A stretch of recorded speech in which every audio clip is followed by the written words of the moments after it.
Loaded show ahead here on this edition of Seahawks Today. We have a big update to get to on Troy Fautanu, a medical red flag that you need to be aware of just days ahead of the NFL draft. We'll tell you what's going on there. Joe Klatt, lead college football analyst for Fox Sports, covering the NFL draft. He says the Seahawks should draft Michael Penix Jr. We'll show you what Klatt had to say. We'll react to it in just a matter of moments. If you're ready for the NFL draft, here's what I need you to do. Get in that comments section and spam who you want the Seahawks to pick. If it's Michael Penix, if it's Troy Fautanu, is it somebody else out there? Spam their name. I've been told the more you comment their name, the more likely the Seahawks are to draft that individual. Don't chance it. Just go for it. Just trust me on this one. Let us know in the comment section. We'll get started with today's show.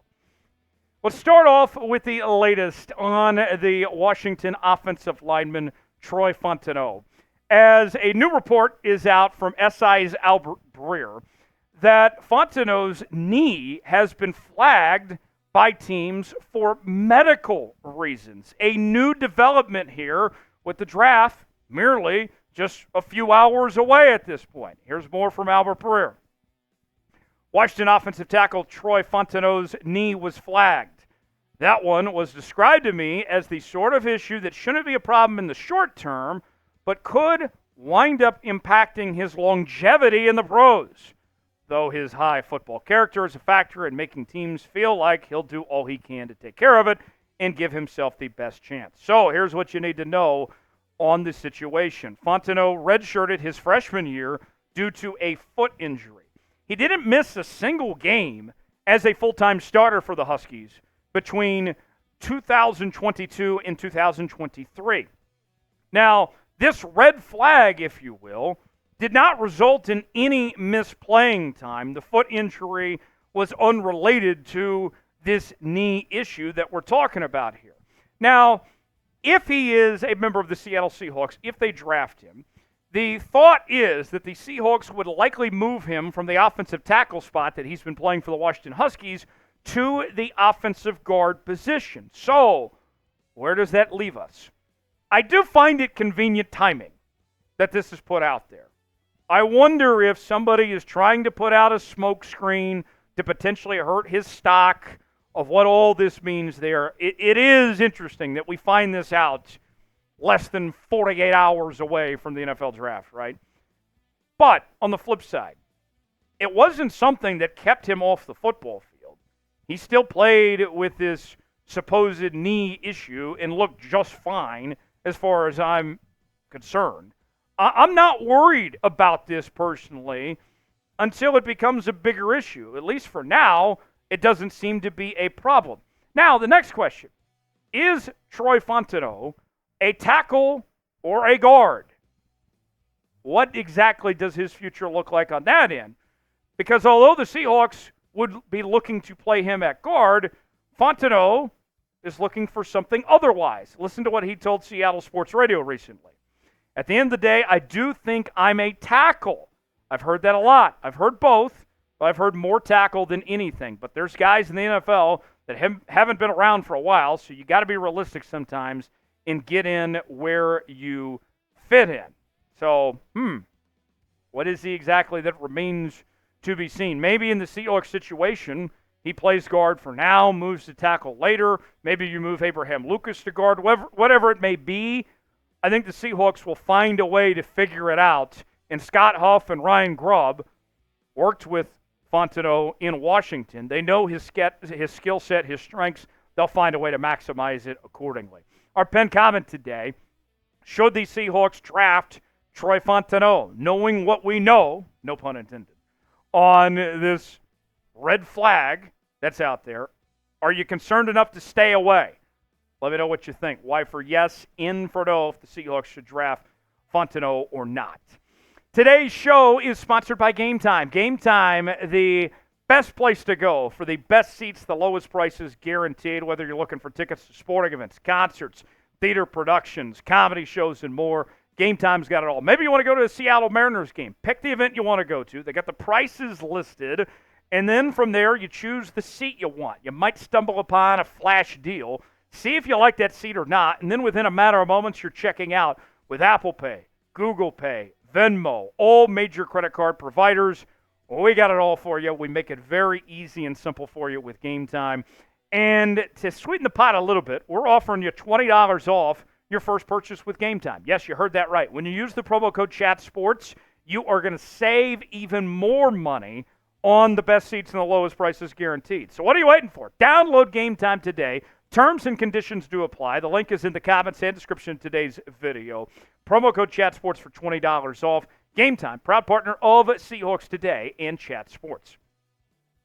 So, if it is not Troy Fautanu, could the Seahawks go quarterback? We told you yesterday about the report from ESPN's Adam Schefter that the Seahawks are looking at potentially going QB at 16 if the right quarterback falls in their lap. And now there's even more rumors and speculation out there that the Seahawks are specifically looking at Washington Huskies QB Michael Penix Jr. Joe Klatt, Fox Sports lead college football analyst, does an incredible job covering college football, called a lot of Michael Penix's games on the Fox network over the years. He says that Seattle needs to draft Michael Penix Jr., that he's the answer they're looking for as their next franchise QB. Listen to this from what Joe Klatt had to say. I get it. He's had some injuries in his past, but it's the ability to attack a defense from the pocket, not just take what the defense gives, not just operate the offense. This dude attacks the defense down the field with leverage. He's constantly passing the ball, not throwing it, but passing the ball to give his wide receiver better odds than the defender.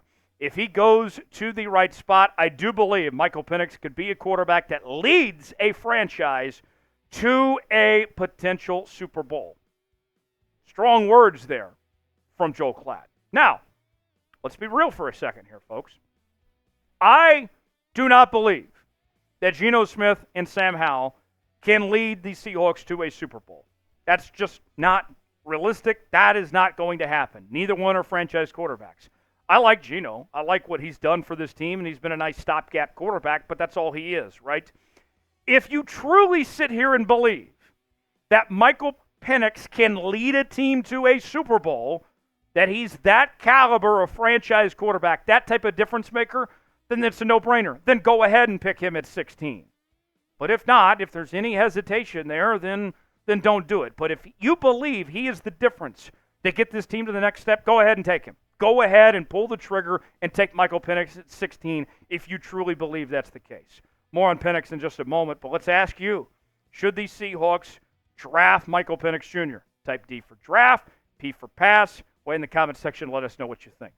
We are going to have live coverage of the 2024 NFL Draft right here on Seahawks Today by Chat Sports. And before the draft, we want to get to our next milestone of 51.5K subscribers on the channel, just over 80 away from doing so. Join us on Thursday night beginning at 7 p.m. Eastern, 4 p.m. Pacific. We will be live for the entire first round. We're going to be live again for day 3 as well. Lock us in. Don't miss a moment. Subscribe now. Join us for our live coverage of the draft. We will see you then. When it comes to Michael Penix, I want to believe in Michael Penix.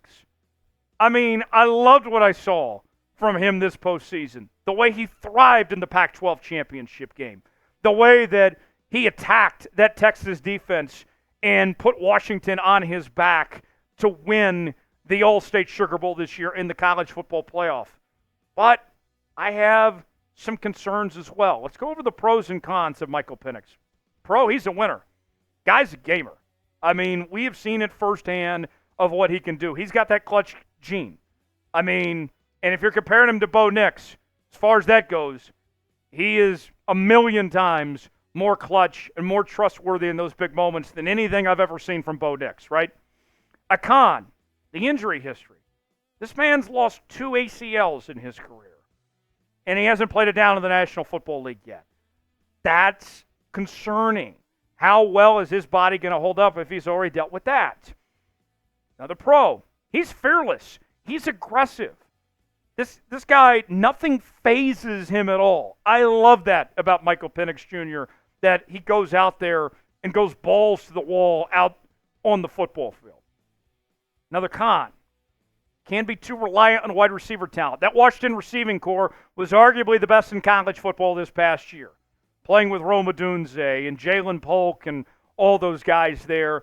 And there were times where Penix was putting the ball where he was relying on his receivers to make a play instead of making the play himself. And you do wonder, the same can be said with Jaden Daniels, too, out of LSU, who had a great receiving core with Neighbors and Thomas, is how good are they when you take away that elite talent?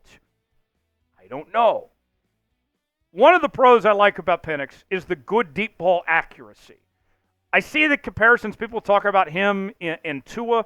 Well, he's just as accurate as Tua, but he's got a stronger arm to get those deep passes that Tua can't deliver. The other con I look at with when it comes to Penix, he does have some poor responses to pressure at times. That's a bit concerning. But bottom line, here's what it all comes down to for me. If Seattle passes on Penix, with having his college OC there, okay, Ryan Grubb is the play caller and knows Michael Penix Jr. as well as anybody. If they sit here and they say, you know what, we're going to pass on him, we're good, then that tells me all I need to know. I trust that the Seahawks know everything there is about Michael Penix. If they sit here and they say, you know what, that's not what's best for us, I can live with that. I can go to sleep at night and be okay with, you know what, Michael Penix isn't here, but they know all about Penix. That's fine with me. Are the Seahawks going to draft a quarterback? If it's not Penix, could it be Bo Nix? Could they wait till round 6 or 7 for a guy like Jordan Travis potentially? What do you guys think? HY for hell yes, HN for hell no. Let us know what you think, and we'll see you next time here on Seahawks Today.